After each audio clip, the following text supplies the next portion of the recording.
y'all do know that voting isn't the answer, right? Like, it's not going to be the thing that saves us or frees us. It's not a substitute for like community care, mutual aid, organizing, any of that stuff. You know that, right? And because I know you said yes to all the non voters and the revolutionaries and even some of the third party voter people, y'all do know that everybody else also knows that. Lately, when I talk about voting, I get a lot of comments that are like, well, I'm not going to vote. I'm not going to participate. The system is inherently broken. Y'all are looking for change and it doesn't live in voting. Babe, it never lived in voting. That's not why we vote. We don't vote so that we get like a complete country revolution. We vote because we're supposed to. Like, people vote not because it's going to be the catalyst for revolution, but because it's supposed to be that civic duty that we're supposed to do. Plus, at this stage, it's just to prevent like the nation from falling into dictatorial hands while we're trying to make big change. Like, there is no perfect candidate. There's never been a perfect candidate, and there will never be a perfect candidate. Not only because humans are inherently flawed, but because the system is inherently flawed. Because the system is designed to not make perfect candidates. Also, because we live in a country with a bunch of other people who have other views. So my perfect candidate is not somebody else's perfect candidate, but I digress. The question, at least for me and some others, isn't, oh my gosh, who's going to be the revolutionary that leads the charge and changes the country? The question is, who is the candidate that's going to make my endless uphill battle easier? Am I going to work with somebody who is at least pushing me in the back up the hill a little bit? Or am I going to be working with somebody pushing dirt on top of me as I'm climbing up the hill? But above all, it's not supposed to be some grand revolutionary act. It's just something that we're supposed to do as Americans, like paying taxes. And if you don't want to vote because you don't align morally with the politicians at hand, I get it. But don't not vote as this like act of resistance, because you're not really resisting anything. Just go vote and also do everything else you've been talking about. Like, it's a step in the system, not the answer. I can't imagine calling my baby a big back, much less my newborn. And yet, here some of y'all go. And before y'all start, I know I'm the fun police because I want y'all to think critically about the things that you're doing in some of these trends. Because lately I've seen a lot of videos of babies, mostly newborns, that can eat a ton. And the audio is that like big back, big back. And while I get the joke, that the joke is that your baby can eat a ton, and I get it because my baby can eat a ton, why are we fat shaming them? And I know the joke is like how much your kid can eat or how big they're getting, and y'all aren't thinking about it that way, but that's the thing, y'all never do. And in the era of like Ozempic and ED TikTok and like the 2000s body coming back that was like pencil thin and definitely not healthy, maybe we need to start thinking about these things a little bit more critically. Because I get that it's shocking that your little tiny baby who's got a stomach the size of a pea can put it away like that. Trust me, I get it. But y'all are calling them names on the internet, poking fun at their looks and their body and their eating habits before they have a concept of what those things are. Like, there are just other ways we can go about this besides calling literal babies big backs. Well, whatever. Y'all not gonna listen to me. Black women, here's y'all's regular reminder to leave Chris Brown alone. He's a loser, a bum. He doesn't like you, and your allegiance to him is odd and off-putting at best. And speaking in broad strokes, Black women have always had a weird and disappointing allegiance to the abusers in our communities, which is odd because we don't take that from literally anybody else. And yet very rarely are they as loud and direct and open about it as Chris Brown is. And yet here y'all continue to stay. Here we are in the middle of what feels like another Chris Brown resurgence. I mean, Jordan Sparks, Victoria Monet, even Kalani have all been supporting this man because somehow he's on tour. And I just can't imagine backing a man who has made it clear he has no holds barred about putting his hands on you. I mean, I guess there really is nothing that a man can do that will actually ruin his career, because if that was true, Chris Brown shouldn't have one, putting what he did to Rihanna aside, which crazy that people want to put what he did to Rihanna aside. And as much as I could go on and on about needing to hold men accountable and blah, blah, blah, y'all don't want to hear that. That's not really the point. Because my point is, at this point, stand up and stop putting your money, time, energy, and efforts behind an abuser. Much less an abuser who hasn't put out a certified banger since I was in high school.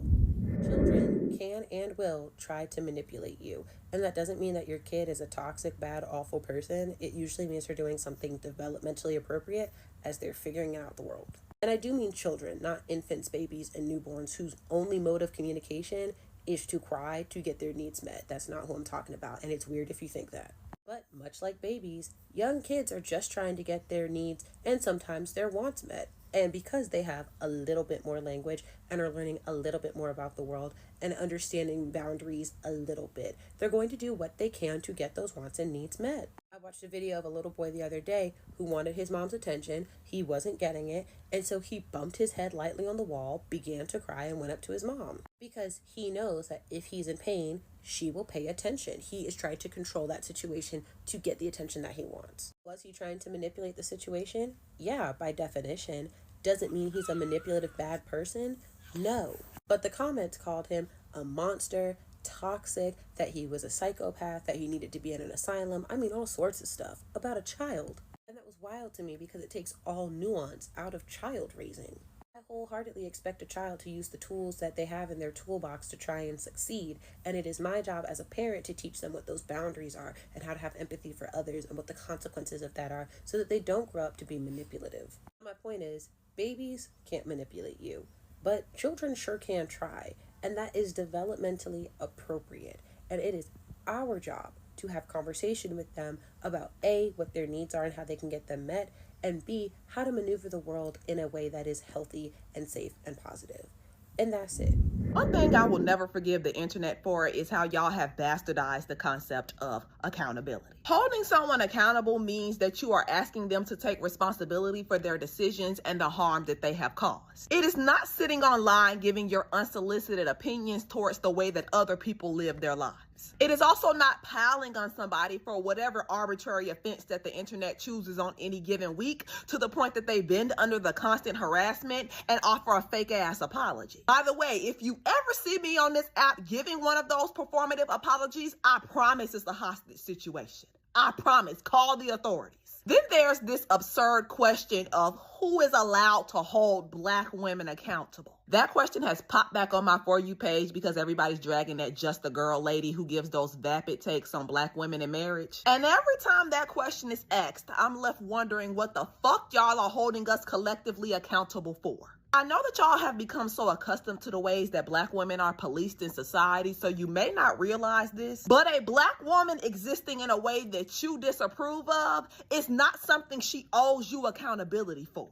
Twerking, wearing bonnets in public, being unmarried, being too independent, not being feminine enough, being outspoken, being angry, not being submissive, realizing that we don't exist to be complementary to Black men. None of those things are a matter of accountability. And if you want to talk about the disparities around marriage and single motherhood in the Black community, there are sociologists who have dedicated their entire careers to studying why those disparities exist. Maybe start there, maybe pick up a book before you get on the timeline sounding like a fucking Republican talking about the state of the Black family. And to answer the question of who can hold me accountable as a Black woman, I don't know. Maybe people in communities that I have actually harmed, people who hold perspectives that are not colored by misogyny and the desire to control Black women. But you know who can't hold me accountable? A goofy motherfucker with a ring light. Good day. Someone made a Tinder profile with my husband's photos. They were my photos that someone took off of my social media and then cut me out of them. This is my husband, and that is my eye.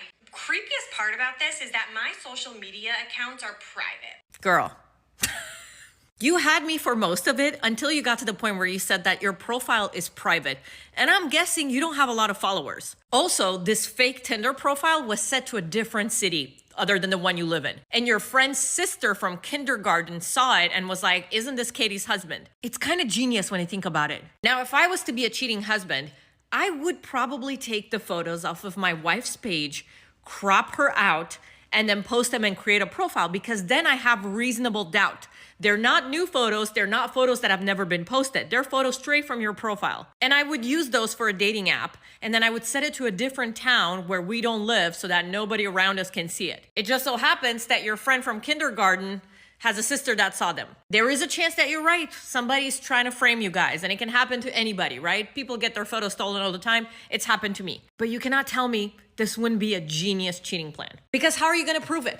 How are you gonna prove that this wasn't a fake profile? Unless it's verified. Now, what I would have done, I would have asked my friend to start chatting.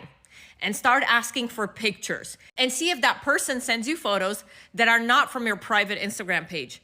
It probably wouldn't have just dropped it like that. There needs to be more investigation that happens here. I tried to find an update, but I couldn't, so I don't know what happened after that. But again, not saying that he did it, I'm just saying it's kind of genius. The way that people talk about the human body on here, I genuinely feel like I'm on crazy pills. Because every day I open this app and I see a video like, okay, so I just found out about vuvuzela arms, which is basically when your arm is really small at the wrist, but then it doesn't stay that small. Like as it goes up, it gets wider, and then its widest point is the top of your arm. So kind of like a vuvuzela shape. So in this video, I'm going to teach you how to dress for vuvuzela arms.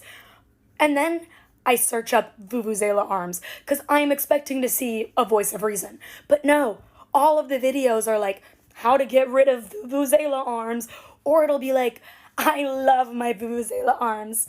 Vuvuzela arms are sexy. We need to normalize vuvuzela arms. No to all of this.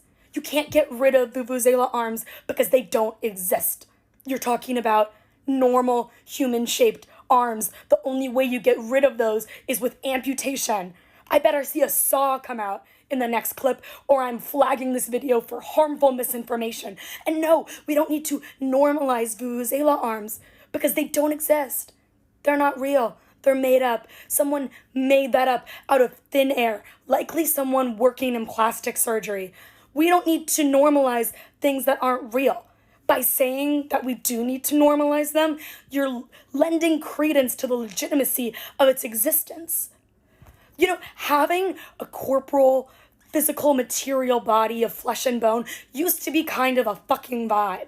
And you all are ruining that vibe. In the Princess Diaries books, not the movies, Mia has 3 friends before she becomes friends with Tina Hocking-Baba. And the 3 friends are, first and foremost, Lily, who's the most mentioned for the sheer reason that Lily is her best friend. Lily is the best friend Mia has ever had, that anyone's ever had. She's the best, because Mia has never had other friends, like not real friends. And the other 2 are Shamika and Ling Su. Now here's the thing, Shamika is this absolutely gorgeous black girl who should be one of the popular kids, but isn't. She is one of the most interesting characters in the book series because she's the reason I learned that George W. Bush was a cheerleader, because Shamika is being raised by a Republican. And that's like a really big part of her character. So she's being raised by a guy who idolizes the Republican cause, who idolizes George W. Bush, who's so obsessed with him that when Shamika wants to be a cheerleader, she really wants to be a cheerleader, she knows that her dad's gonna say no. So she goes to her dad and is like, Dad, I want to be a cheerleader. And he's getting ready to be like, no, God, no, never. And she goes, and you know who else was a cheerleader, Dad?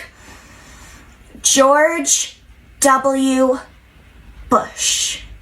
And she like pulls up the photos. I imagine this part's not actually mentioned, but I'm sure she pulls up like the photos of George Bush in his cheerleading costume at Yale, being like, woohoo, yeah, go, wow.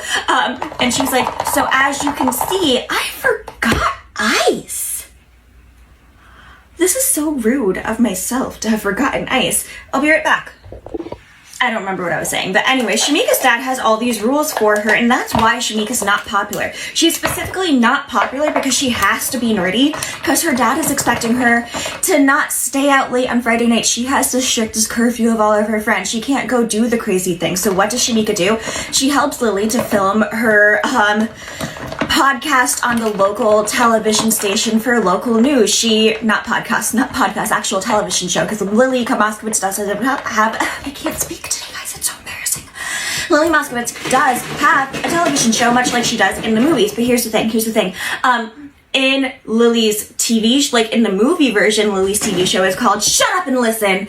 And in the book, I think it's called Lily Tells It Like It Is. Like the Sabrina the Teenage Witch character TV show from the 90s, from before Sabrina the Teenage Witch, which is the name I'm forgetting. It's Something Tells It Like It Is, which you obviously wouldn't have been able to use in the movie for like clear and obvious reasons. But anyways. My nose is like really stuffy today, so I'm getting off topic a lot because I just keep focusing on the fact that my nose is stuffy and I have to breathe more than usual. But anyways, Shamika is friends with Lily and Lingsu and Mia because she isn't allowed to have the other friends. She's not allowed to hang out with the popular kids. She's not allowed to hang out with the kids that have the mini skirts and the cool cars and the cool ideas of what life is. So she hangs out with these loser nerds and she loves them.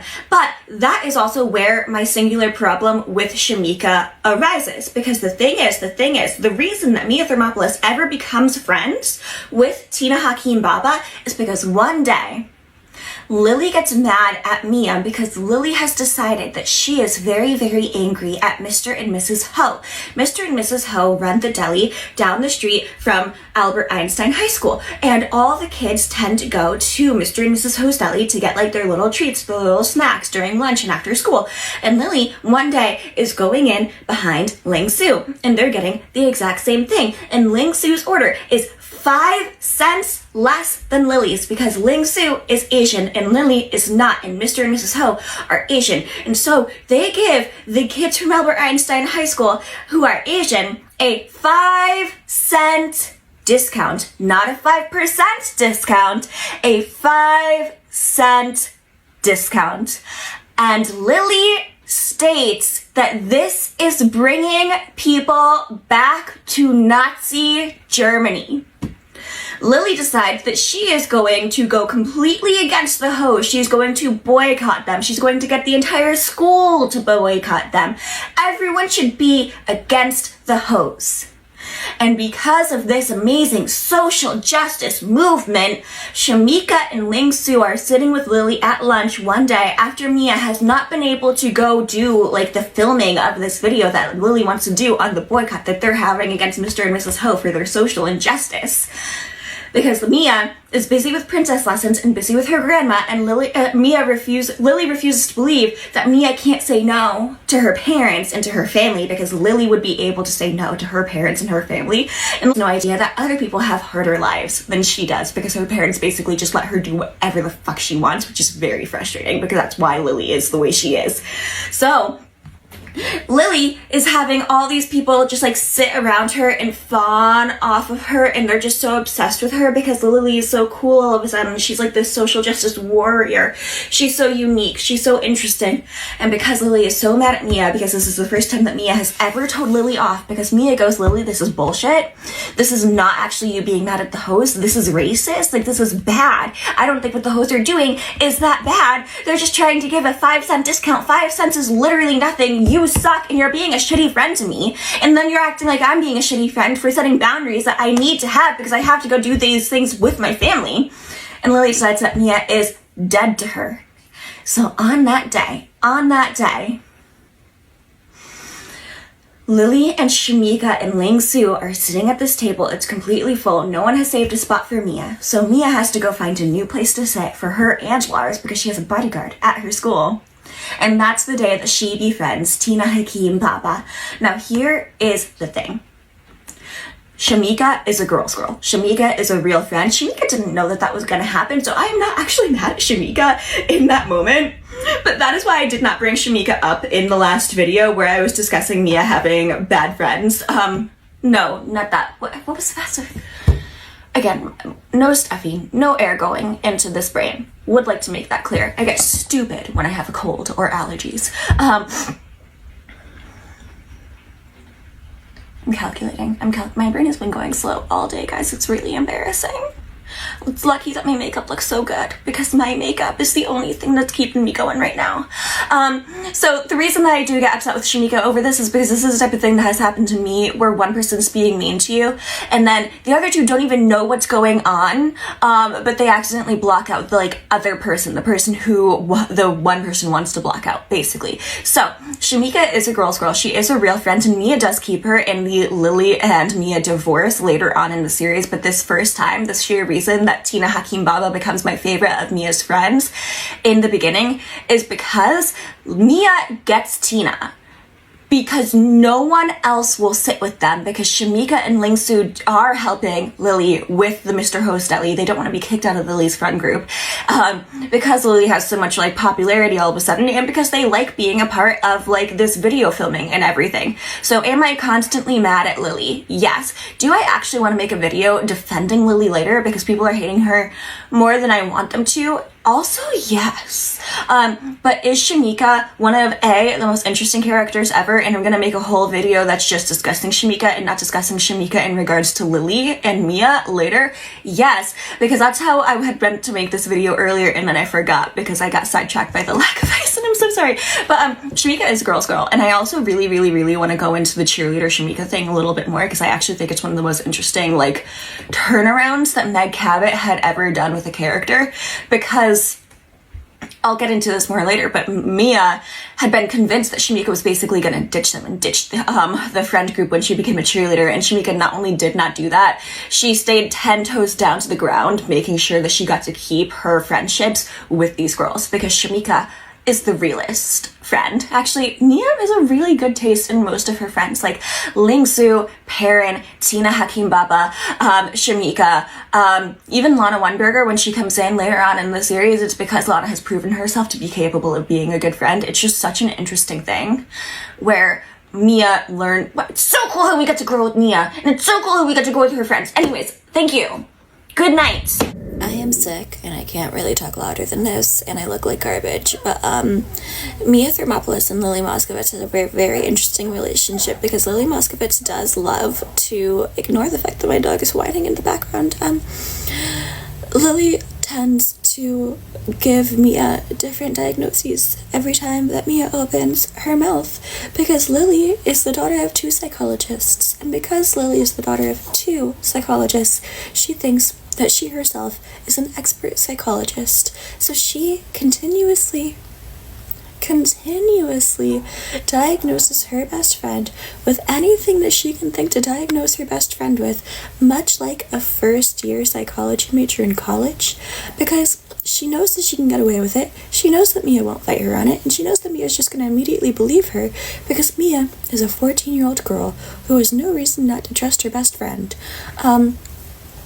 And it's actually terrible because Lily sounds a little bit right every time she diagnoses Mia with something, so Mia believes her and listens. And I was like, this is really something that will stop me from self-actualizing, because Mia's biggest dream is being a self-actualized person. And all Lily ever does is tear Mia down, and she tears her down with psychology talk an extra amount. And it's so frustrating because it's something that all people who enjoy psychology must go through, I think, but it's also something that makes me want to shake Lily Moscovitz and go, what were you In The Princess Diaries, the books and the movies, there is a correct medium amount to hate Lily Moscovitz, Mia Thermopolis' best friend. And a lot of people will probably look at me and go, a correct amount to hate someone? Really? Are you kidding? And yes, the answer is yes, there is a correct amount to hate this teenage girl character, because here's the thing. We as a society love to hate women no matter what anyways, right? We do. It's proven continuously.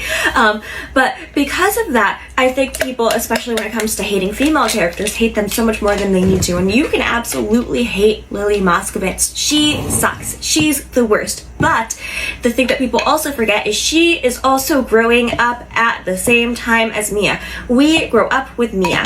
We get to see Mia's everyday, daily diary entries, sometimes multiple a day, as she goes through her life of figuring out how to be a teenage girl and a princess. How crazy is that? Ugh. My throat still hurts. And because of that, we really feel the most for Mia, because Mia is the person whose eyes we see through. We see everything that Mia is doing. We see everything that Mia...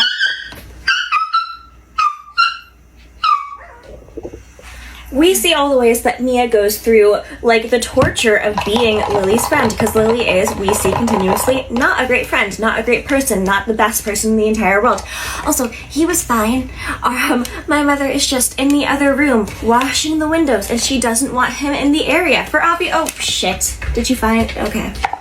And she doesn't want him around for obvious reasons, one being that he'll trip her, the other being that she keeps going in and out the house, and he will try and follow.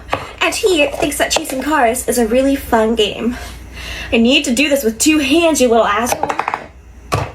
So, because we see Lily Thermopolis as the basically adversary to Mia Thermopolis at all times, no matter how much Mia tells us that Lily is like the best friend and a good person and a great person and like the best friend anyone could ever have, we're also seeing all the mistreatment that Mia is going through at Lily's hands. And because we're seeing all the mistreatment Mia is going through at Lily's hands, we aren't thinking of Lily's side on this. Now, is there a great Lily side on this entire thing? Please don't like me.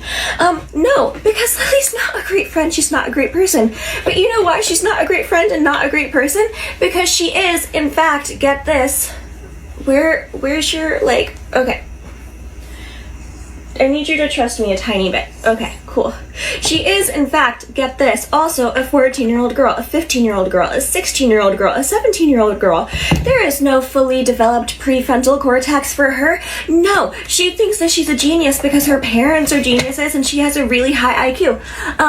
But she also thinks that she knows everything there is to know about psychology. She thinks that she knows everything there is to know about being a good person because she's testing out every boundary that anyone has ever had when it comes to the concept of being a good person. And she's failing miserably, but you know the number one thing that she does know? She knows that she can basically keep Mia no matter what, because Mia is A, a better person than her, and B, really relies on her friendship until Lily continuously fucks it up.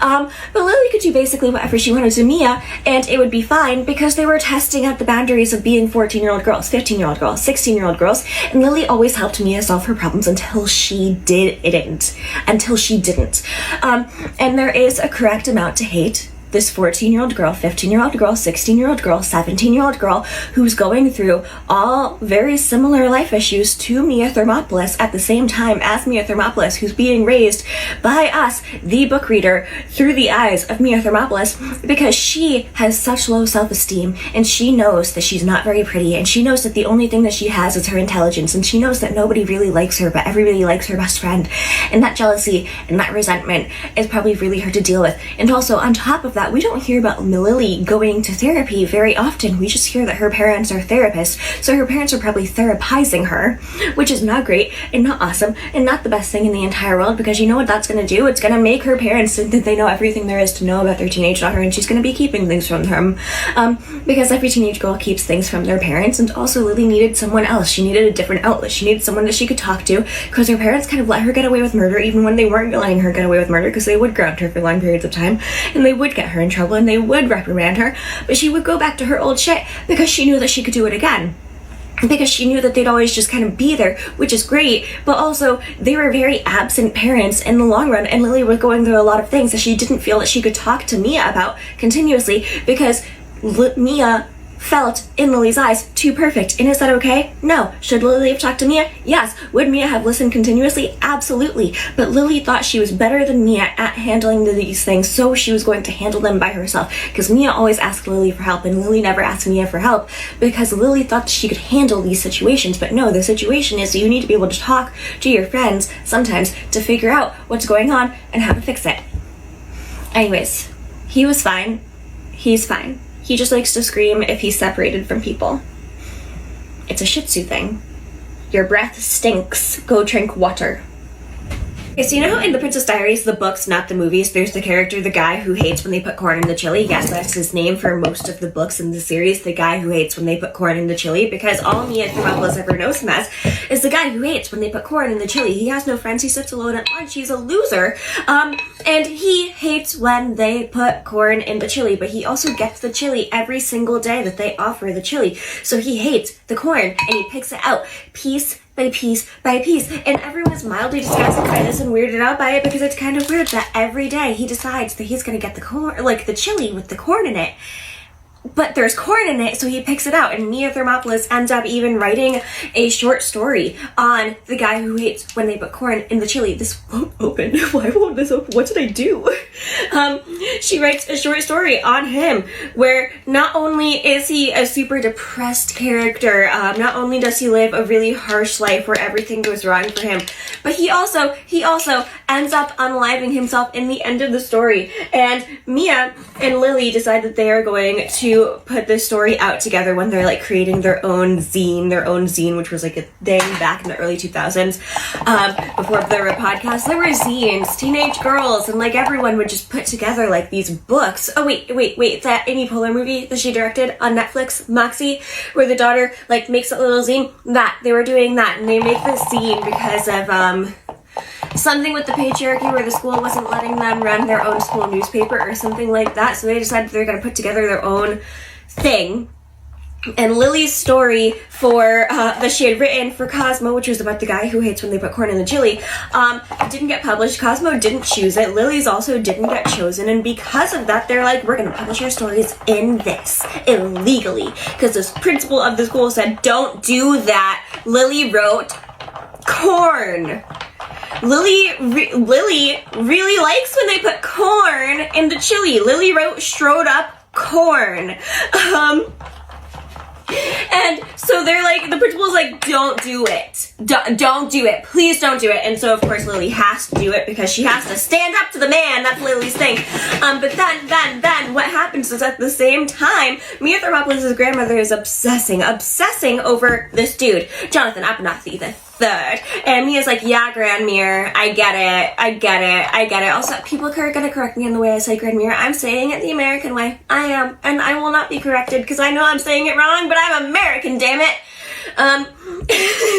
What was I saying? Yeah, Grandmere, absolutely. You want me to get to know Jonathan Abernathy III. I won't, but like, you can pretend that I'm going to. But Grandmere puts this entire thing together where she has to start getting to know Jonathan Abernathy III by putting together a school play, because Jonathan Abernathy III's father is a like play producer person. And so who does it end up being? Who does Jonathan Abernathy III end up being? The guy who hates when they put corn in the chili. And who does he get cast as? The romantic lead. And who does Mia get cast as? The lead. Because mind you, Grandmere wrote an entire play. She wrote an entire play about one of Mia's like ancestors who choked someone to death with a braid, like with her own long hair, like murdered, unalived him, whatever, with her own hair, Rapunzel style. If Rapunzel were a bit more evil, basically, or badass, I don't know, whichever you prefer.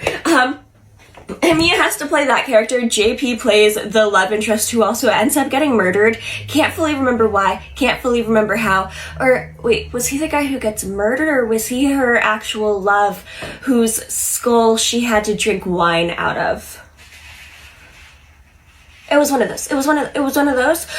So anyways, then Mia starts to get to know JP, as he prefers to be called, because Jonathan Abernathy III is like a tongue twister.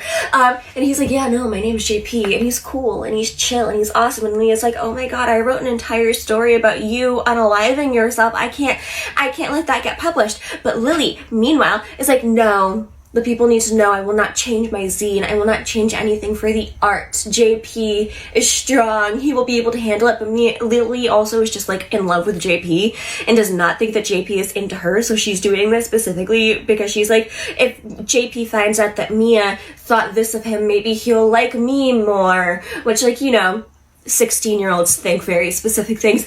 But I'm 5 minutes into this video and I have not gotten to the main point of this entire thing, which is that JP then ends up dating Lily for like a year or 2 years while Mia is also dating Michael, until Mia and Michael start breaking up because Michael is going off not to college. He was already in college. He's going off to Japan to make a robot arm because his patent got solved, and it's fully Phoebe and the voice of the bat from Anastasia falling in love, the scientist guy from Friends. When he then has to go to Russia, it's that entire thing, but high school and college. And Mia's like, no, you can't, don't do that. Do that here. Like, don't go to Japan. Anyways, Mia and Michael break up, but they don't fully break up, but they do break up. And then JP and Lily all of a sudden break up. And Lily tells Mia, we broke up. And Mia's like, oh my god, that's insane, but you love JP. You love JP so much. Why would you break up with him? Because Lily, up until that point in time, has cheated on every single person she's dated. So, or broken up with them, or dumped them. So, it's a pretty fair assumption of Mia's. I would like to make that clear. And my nose is still so stuffy. And then Mia, who is still friends with JP, is like, JP, I'm so sorry that you and Lily broke up. He seems really heartbroken about it because he's an actor. And he's like, yeah, no, it's really hard. And Mia goes to kiss him on the cheek to be like, oh, it'll get better. Smooch on the cheek, but then he turns his head and they kiss on the lips. And when I say kiss on the lips, I mean Bella and Edward style. It's a little clink. It's a clink. They go like this. And then they pull back and Mia's like, and everyone around them is like, and Michael has shown up at the school for some reason, so he's also like, and it's so ridiculous because again, they went like this. She went for his cheek and he turns and it's mwah. It's mwah. It's not a real kiss. It was so obviously like this was it. Everyone gets mad. Tina is like, oh my god, you cheated on Michael. Lily is like, oh my god, you cheated on my brother. Shamika and Perrin are like, you cheated on Michael. Lily is like, you are dead to me. You kissed my ex-boyfriend the minute he dumped me. And meanwhile, the entire reason that Lily ends up being mad about this entire situation, so mad, so terrified, is because JP has admitted to Lily right before he dumps her ass that actually he has only been dating her to stay close to Mia because he wants Mia for her fame, and he's only been dating Lily until he can get to Mia. Now that Mia and Michael are donezo, he's dumping Lily. She's gonna ditch Lily like a hot potato. Goodbye, Lily, forever. And JP's gonna be the new guy in her life. And Lily goes, Mia's way too smart for that. How dare you? But then Lily ends up showing no faith in Mia the minute that Mia and JP go again. And cannot emphasize this enough. Mwah. Like that. And Lily is like, you're dead to me. You're the worst person I've ever met. I hate you so much. And it's like her own inability to believe in herself, let alone her friends, that does this to her. And I completely feel for her, because if the first guy that you've ever truly loved, the first guy that you've ever really been like, wow, I could see myself building a life with you forever, turns out to have gaslighted you the entire time, and to be like, I'm actually planning on ruining your life. That's been my plan all along. I hate you. You're ugly and dumb. You think you're smart, but you're dumb and you suck, and I'm gonna steal Mia from you. Would you not also kind of put the first steps forward into going, wow, Mia kissed him, so I guess JP was right, and also Mia is dead to me. Like, I understand it. I don't love it. I'm not a huge fan of it, but I understand it. I also will still never fully forgive Lily for the entire thing, because then all of a sudden Kenny becomes her like savior or whatever, and it's an entirely different thing. But I'm just so, and it's so, I haven't even cracked the surface of the issues with JP. It's 9 minutes in, and I have not cracked the surface of the issues with JP. More to come. I just saw Blink twice in theaters, and Zoe Kravitz is a really amazing director, okay? And Channing Tatum, I honestly think that he might get an Oscar nod for this like film role, because he did such a good job. But as you can see, my hands are shaking. I finished the movie like probably an hour ago. I drove half an hour out of my way after seeing the movie to go get the Chinese food I liked, and then it took me a while to get home after because of that, because like the Chinese I like is far away. Spoilers are coming. I'm gonna try really hard not to spoil things, but spoilers are coming. That movie was really scary, and I can deal with certain types of fear, okay? I went into that movie mostly assuming that that was going to be like a cult, because Channing Tatum kept saying, oh yeah, I wear the same clothes every day. I wear the same clothes every day when I'm at the island. And I'm like, oh, cult. They're drugging people and it's a cult. It was not a cult. It was not particularly graphic, but it was a really realistic look at what violence against women looks like with men of power. And it's the scariest movie or thing I've seen in a really long time, and violence against women and domestic violence has been a really big talk in the media recently, because Kevin Can Fuck Himself is out, because of It Ends With Us, because of all of this, and this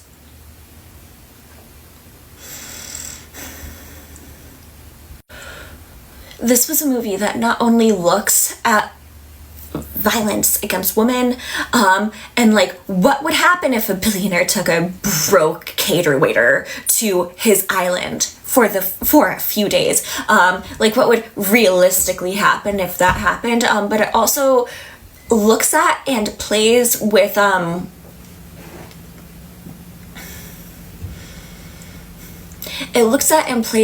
how minds lie to us and how brains make you forget. To quote Romeo and Juliet, I love quoting Romeo and Juliet. Teach me how I should. Well, Romeo says something different. He says, "Teach me how I should forget to think." But that was the concept. It's about forgetting. The horrible things happen to you and then you forget, and the horrible things happen to you more and then you forget, and then your brain just keeps forgetting. And as someone who constantly wonders if I'm forgetting things from my childhood, and if I have forgotten things from the worst parts of my childhood and my adulthood and like things like that, it was really scary. It was really scary. And they did do a trigger warning. The movie had a trigger warning before you go in. They put the trigger warning out into the media because of all the it ends with us drama.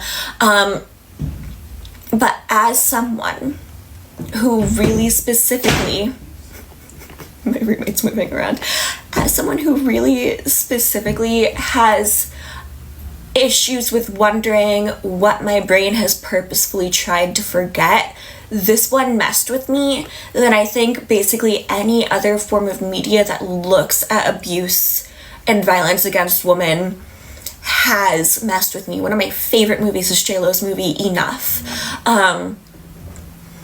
because she is someone who fights against her abuser, and she does win in the end. And spoiler, this is a movie where women do win in the end, but I am shaking, and I have been shaking and hyperventilating a little since I left the theater.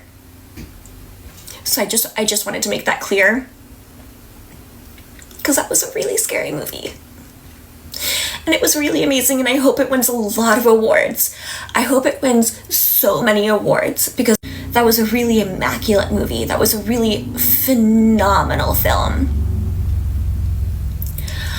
But it's also the scariest film I think I've ever seen. Not being... not exaggerating. Just the scariest film I think I've ever seen. Okay. And this is coming from someone who loves Promising Young Woman. Really want to make that clear. Okay, thank you. Apollo, the Greek god, not my cat, shot me with his arrow or something. 'Cause who did I say I had a bad feeling about? Who did I say I had a bad feeling about, you guys? And now everybody's talking about Mr. Beast being terrible. Everybody's talking about it.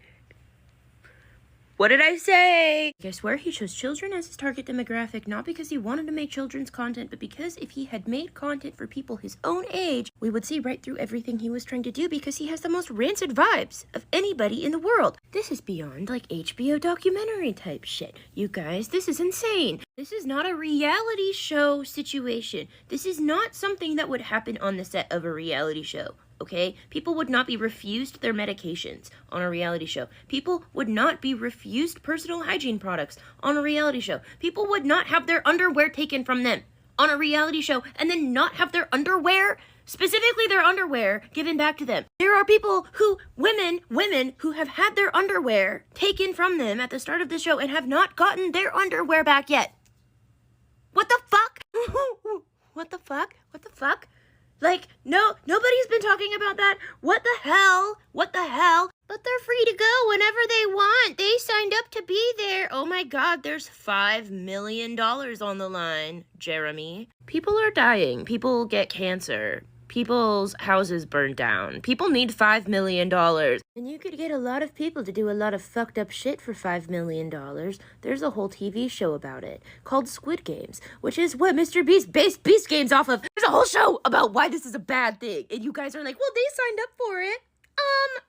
No, they did not. That is not what they signed up for. That is not what they fucking signed up for. And also, Mr. Beast has the resources to not have a fucking human rights violation on his hands. He could have hired union workers. He had the money to. He could have taken into consideration that life is not The Sims, and you can't just dump 2,000 people in a building and then leave them there and expect everything to be okay. And a crazy part about this is the big YouTubers that I've seen who have made videos about Mr. Beast have not even been super overly critical of Mr. Beast, and they keep giving him, like, benefits of the doubt. Because regardless of how much he has in actual currency, in terms of YouTube currency, he's the richest person alive. He carries that platform on his shoulders, apparently, even though his content fucking sucks. Sorry, his videos suck. I know his audience is children, but if I had watched that as a child, I would have called him cringe. So I don't know what's happening with the youths. Anyways, Mr. Beast is diabolical. He is like a diabolical supervillain. But he donates to charity. As a reason to explain why Mr. Beast isn't a terrible person is one of the funniest things I've ever heard somebody use as an argument. What do you mean? What do you mean? First of all, charity isn't always a good thing. There are bad charities out there. He could be donating to the Killing Puppies of America charity, for all I know. So that argument is simply not useful. Second of all, and this doesn't necessarily negate the goodness that comes from donating to charity, but all of the money that Mr. Beast donates to charity in his own name is tax deductible. There are other incentives for him to donate to charity other than the fact that it makes him look like a good person. There is financial interest for somebody as rich as Mr. Beast to donate to charities. Like every horrible rich person that you know donates to charity. The worst person you can think of in your head probably donates to charity. Charity is, it doesn't even sound like a word anymore. Like, what you guys think of as charity is 100% not what Mr. Beast sees. Oh my god, what's happening with all of the YouTubers getting canceled for terrible things this week? I don't understand. In my opinion, when terrible people get canceled for terrible things, we need to start analyzing who they are friends with. Not because being friends with a terrible person makes you guilty by association, but the pattern that I notice is that every time a new batch of influencers gets canceled, the next batch of influencers a lot of the time are people who were associated with them, and then they end up getting canceled a couple of years later for the same things. Personally, I have a really hard time believing people who make statements about people they made content with who did really horrible things, because a lot of the time the people who did said horrible things were not very secretive about it, and a lot of people had a kind of idea that they were doing horrible things for a while, or they had seen them do horrible things and had not said anything about it. Or the terrible person in question is Mr. Beast, and nobody's gonna talk about it super critically because Mr. Beast is YouTube royalty. And I'm just saying, the Ava situation happened like 2 weeks ago. Now Mr. Beast is going through the ringer. Who else is he friends with? We should start looking at them. The Cody Ko situation might not have been talked about in the mainstream very much until recently, but that doesn't mean that Cody Ko's entire circle of people didn't know about it. Like, I do not believe for a second that every person in his life did not know about what he did to Tana. Like, Mr. Beast was well aware of the fact that he was associating with creepy pedophiles, and he did it anyways. So who else is he friends with? Who else is he friends with? Like, we need to not only be analyzing the people as individuals, we need to be looking at who they are spending time with, who they are influencing, and who is influencing them, before we start propping up the next batch of influencers that's gonna get canceled for the same thing all over again in a year. Like, we gotta jump on it. Before they have a chance to delete all of their incriminating tweets, we have to be more diligent about this. Why does nobody know how to advertise movies? What kinds of studies are they doing of audiences to advertise movies the way they're being advertised? If Mean Girls taught us anything, it's that you need to tell us what the movie is going to be about before people go see it in theaters, because if they get a different impression from the movie than what they got from the promotion for the movie, then the audience members are gonna be really pissed off. Whose idea was it to just not say anything about the movie that they think that the audience won't like very much, in the hopes that then they will go to the movie theater, see it, and then like it because the movie makes them like it? In what universe would that ever be an effective marketing strategy, and why do they keep trying to do it? They've done it so many times for movies this year, and it never works. Those movies always bomb because the audience gets caught off guard when they go and watch it. Second of all, why do they keep trying to manufacture crazes? Barbenheimer was organic. You can't release 2 movies of different genres every 4 seconds and then try and make a Barbenheimer out of it. It's not gonna work. They've tried to do it with every movie this year, and now they're trying to do it with Deadpool, and it ends with Us, which, like, what is the logic? What is the logic behind this? Like, Blake Lively and Ryan Reynolds are both actors. Groundbreaking. You want to know the reason why Barbenheimer was successful? It wasn't because they made a giant marketing craze about it. It's because there were 2 movies that actually came out around the same time that were actually watchable. Not only that, but we knew what they were going to be about before we went into it. Barbenheimer was organic. It was very demure. It was very cutesy. It was very natural. And it is never going to happen again in the way that marketing people are trying to make it happen. It is simply never going to happen because that is up to the consumer to make happen. Frankly, I still don't know what It Ends With Us is supposed to be about, and I do not intend on ever learning because I frankly thought it was a romance novel until about 2 weeks ago when I learned it was about domestic violence. Why are you trying to rope a serious movie about domestic violence into Deadpool and Wolverine? Deadpool and Wolverine? Like, it actually is pissing me off. It's pissing me off. Stop trying to make Barbenheimer happen. Every 4 seconds. It's over. It's done. It's never happening again. Learn how to advertise movies. Oh my god. I could do so much better than all of y'all. Gays and days. Get all of your girly pops down to the movie theater for the new Hunger Games movie. It's a really cute rom-com about a guy who goes on a game show and falls in love with his fellow opponent. Wear your jewel tones, because they're gonna fall in love while watching the sunrise together. And here we have the author of the book the movie is based on, here to say some things. Hello, I am Suzanne Collins, the author of Sunrise on the Reaping. I am so excited for you to see the new movie based on my book. I know you are wondering where I have been. I am not being held hostage. Hello, I am one of the starring roles in the new Hunger Games movie, and I'm just here to say that I don't think that the government is actually all that bad. Don't listen to my co-star. She doesn't know what the fuck she's talking about. This is for the person running the Paralympics TikTok account. If you're not the person running the Paralympics TikTok account, you can keep scrolling. Please walk me through step by step a comprehensive guide as to how you come up with the videos you post on that account. Please share your thought process behind which videos you select and which sounds you put on top of them. The thing that really pisses me off about this is that people have been calling this out since the last Olympics. This has been going on for years, and people have been saying that you're fucking weird. The Olympics just ended. The Paralympics just began, and they have significantly fewer viewers than the original Olympics that just ended. Do you think people are going to take the Paralympics seriously by posting the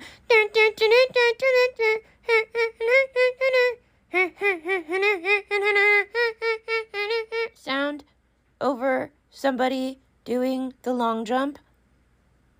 Why are you making fun of your athletes? Like, you are actually making fun of them in the videos that you are posting of the athletes. What are you doing? I would be so pissed. I would legitimately not know what to do with myself if I saw a video of myself swimming on the Paralympic TikTok account with the fucking bonk sound when I hit my head on the wall.